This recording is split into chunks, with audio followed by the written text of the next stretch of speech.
great day to have conversations on the front burners. I am Blessing AG. Thank you for joining. Change is something that happens over time. So let's take a step in that direction this morning as weeknight conversations that will spark up change. My gentlemen are in the studio with me this morning. Dr. Alausa and Priya Kumale are ready to start up the conversation as we have lots of issues to handle here. Good morning, gentlemen. Good morning, Blessing. Good morning. Good morning, Priya. Yes. Good Nigeria out there. It's another day. We're here to bring issues that are very important to our common well-being. And we're on the side of the people. Okay. Nigeria must be great. Okay.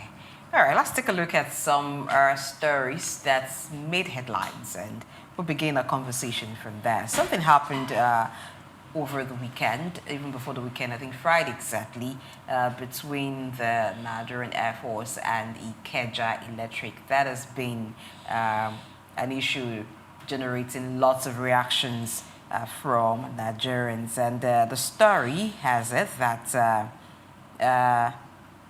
there was some misunderstanding or certain issues that needed to be handled, but the way it was handled, it go down well with many Nigerians. So the Nigeria Employers Consultative Association has urged the federal government to swiftly address the mounting electricity debt owed by military bases across the country.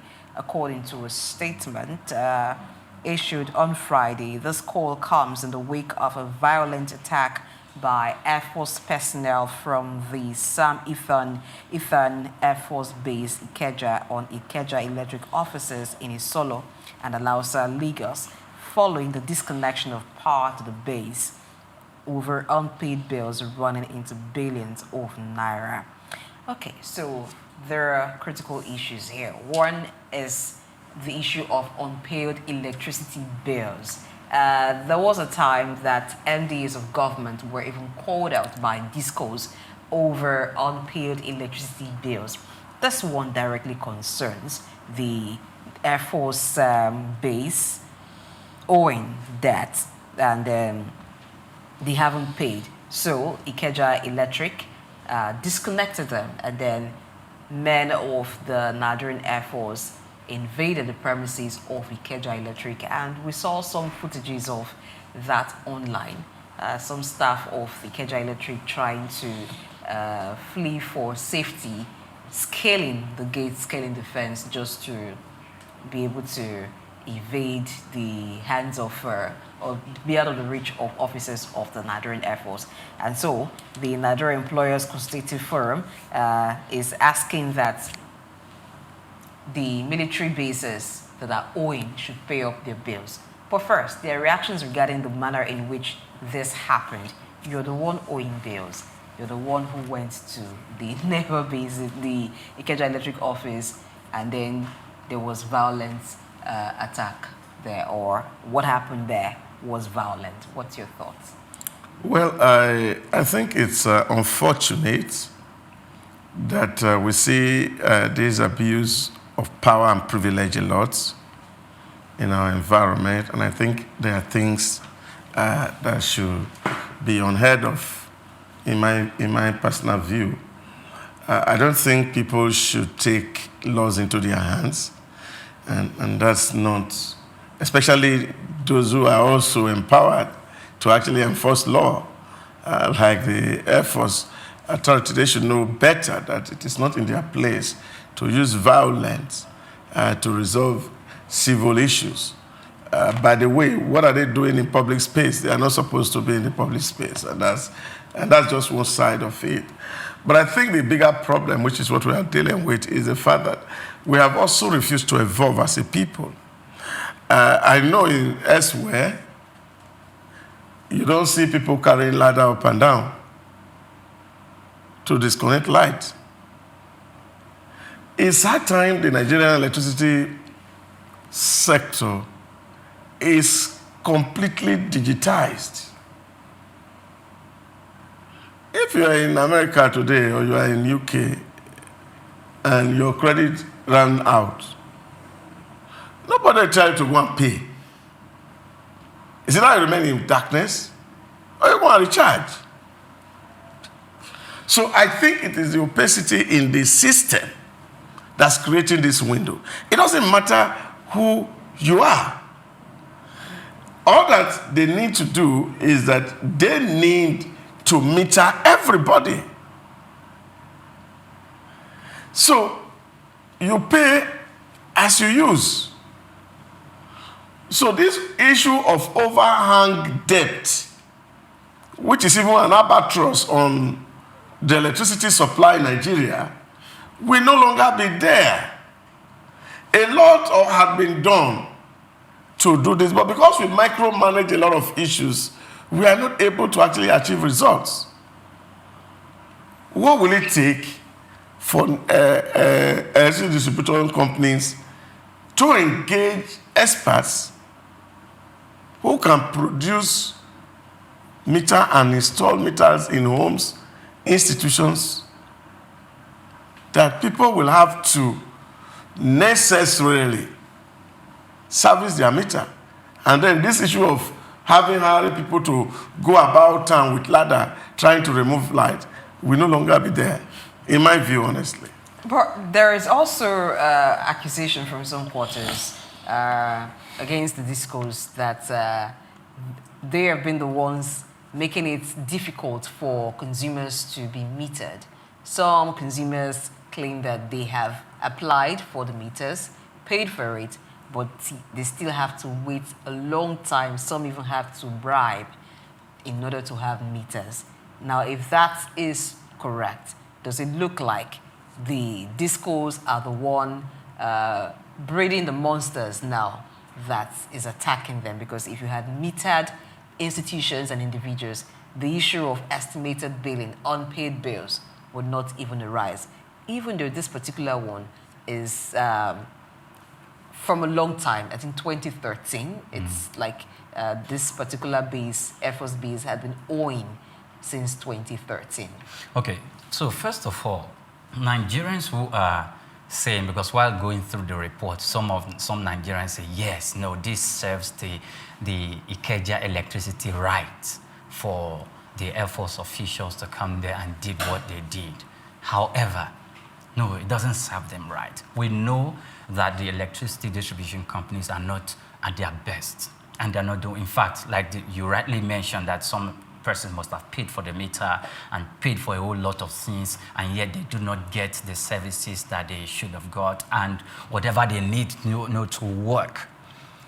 That is not right. And sometimes when you talk about taking them to court, it's another hurdle, because Nigerians at this moment do not have money to go spend in court. But the thing is this: growing up, I admired the Nigerian. I grew up almost in the barrack area, where every day I see the Nigerian police, I see the Nigerian Navy, I see the Nigerian Army, I see the Nigerian Air Force, and sometimes I see custom officers. The Nigerian Air Force, the way they carry themselves, the way they are attired, the way they conduct themselves, most of the time people attach some form of very, very decent people. The Navy is decent too, the Army is decent, most especially when you see their officers and you're going to school as a secondary school student, you'll be aspiring to be one of these persons, most especially if you live along the barracks area. I'm talking about Ashanti barracks, Arakan barracks area that is close to Ajegunle. And we could see them. And some of the times we see the abuse of power coming from the Nigerian Army and coming from the Nigerian Navy, and the way they deal with civilians. And if you if you continue with the way you are disciplining this guy, will I call it discipline or assault, he's going to die. That they just don't understand the fact that, look, you were trained. You are a military officer, you were trained for this purpose, to endure pain. And you are not a civilian. You were trained for war. You were trained to endure severe pain. Civilians who are not trained that way, you deal with them that way, they are going to die. And we've heard stories where things like that happen and some of them died.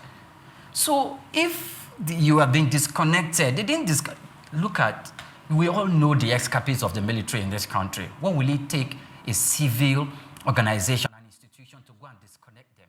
It means it must have gone beyond the line. And they've sent warnings ahead, even before now. Yet there was not. So we expect the higher echelon of the Nigerian Air Force they should have called the Ikeja Electric bosses to have a conversation, not taking laws in their own hand to go and to do this. And for the fact that we've not heard any information or anything from the Nigerian Air Force spokesman, either at the Lagos state, at the state level, and we've not heard anything coming from institutional level, calls for great concern. Now, if they are going to continue to hold this way, what are we saying? During the yearly budget that they present the budget demands to the National Assembly, and the National Assembly looks at it and passes it. What are we saying? That the monies meant for light bills were not voted in?